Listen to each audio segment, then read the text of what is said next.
Hello and welcome back everyone to the next episode on SAP Generative AI training.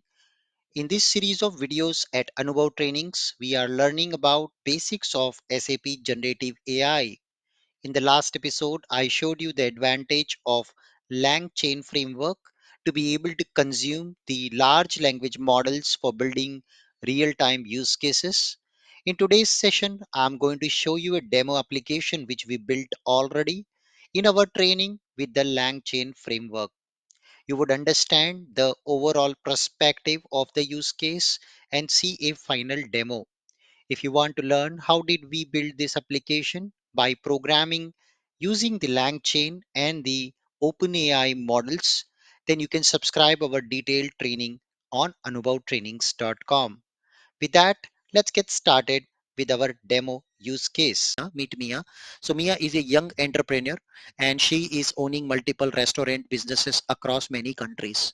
Now she would like to open a venture in India and she want to open a chain of restaurants across different cities in India like Lucknow, Indore, Hyderabad, yes, then Delhi, Gurgaon, and let's say Bangalore and Chennai.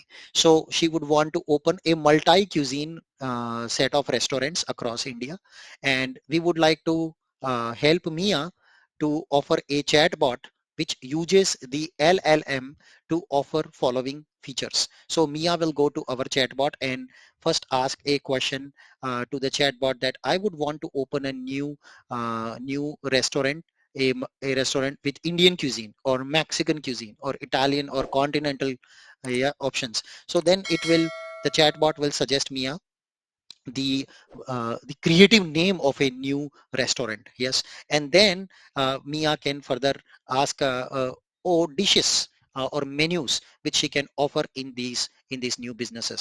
So our goal was to offer and create a chatbot application which calls an LLM and supposed to guess and predict and provide some unique name of restaurant and the menu items for that restaurant. So we design and develop this LLM application using LangChain where Mia will go and choose different cuisine types, like say Mexican, and you can see it is proposing a restaurant name and then it's proposing the menu item she can get started with the pricing for each of the menu item. You can see here, if I choose Indian, then it propose a name as Tandoori Nights, and you can see all the Indian menu items is being proposed. So this data is all coming live from an LLM, and we have used here the GOT LLM to actually give the values or predicting the response automatically. So for which we build a Python application and a middleware application which is using the Grok API key to call the Grok API using LLM, and we are chaining the multiple inputs and output together to create a perfect LangChain application. With that, thank you so much for watching this video with me today. If you feel this content is helping you, kindly subscribe and share this channel in the WhatsApp group of your company teams. And I hope to see you in my next episode. Happy learning. Till then, goodbye and see you again.